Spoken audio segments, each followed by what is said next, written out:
researcher on national security and surveillance at Human Rights Watch. She joins me now. Sarah, good to have you with us. So Chelsea Manning's left prison, but she's spent the last 7 years behind bars. She's declared herself to be transgender. She's been labelled as a traitor. She has had an extremely difficult few years. How's she going to cope, do you think?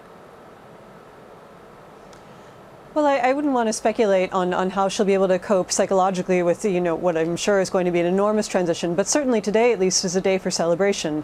It's really a victory for human rights to see her, walk out of prison after her sentence was commuted. I mean, she had served what was by far, well, she was sentenced to what was by far the longest sentence imposed on someone for leaking classified documents. And I mean, it's certainly correct that that was disproportionate, and she had suffered terribly in prison, both for mental health reasons and, due to difficulties in obtaining the care she needed to, to change her gender.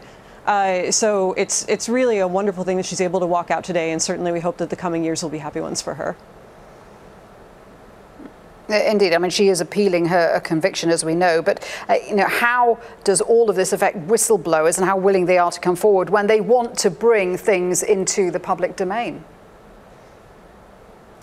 Well, unfortunately, the Espionage Act, which you mentioned, is one of the laws under which she was sentenced, under which she was convicted and sentenced. And that law remains unchanged. It remains very seriously problematic. So I'd say that, unfortunately, although her commutation is an encouraging sign, the climate for whistleblowers here in the United States is still really quite a challenging one.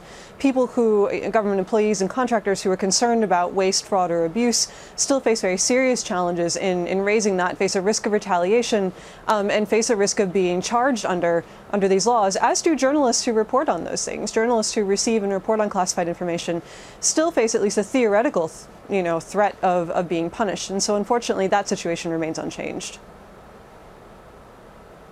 There have been parallels drawn between Manning's case and that of Edward Snowden. He also released classified material.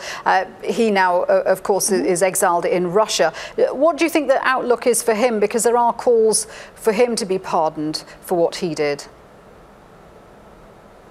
Right, and I think at Human Rights Watch, we're still hoping that he will ultimately be pardoned. I think, unfortunately, that this administration has not really evinced much sympathy toward whistleblowers thus far, and indeed we're concerned that some of its other sort of rights-burdening actions raise a risk that whistleblowers of any stripe will not kind of get the treatment they deserve. And so we still remain concerned about Snowden, whose situation, as you noted, currently remains unchanged, and we remain concerned about anyone else who might disclose or report on evidence of abuse during this administration.